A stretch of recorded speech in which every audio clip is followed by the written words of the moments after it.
Lobby Tools, Florida's legislative intelligence company. Subscribe today to Florida's leading policy, budget, and campaign tracking service. Request a free trial today at lobbytools.com. At My Way Seafood in Panacea, the fish is always fresh. The grouper and the snapper.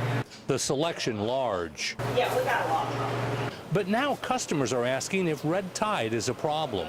And as long as the fish are caught alive, they are not harmed. Shrimp and crabs, red tide does not bother.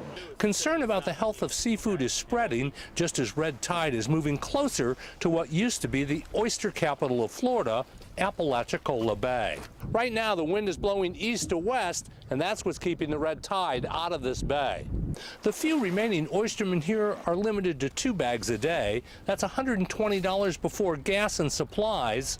Red tide is on their mind. Once red tide moves into our bay, they'll shut our bay down for harvesting, but it won't kill the oysters. It's just that the oysters won't be fit for consumers.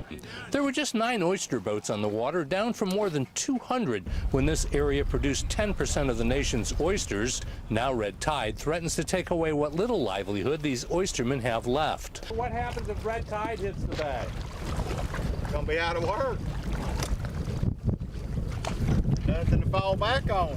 Red tide isn't new to this bay. A dozen or so years ago, oystering was shut down for 5 months. It's never really recovered since.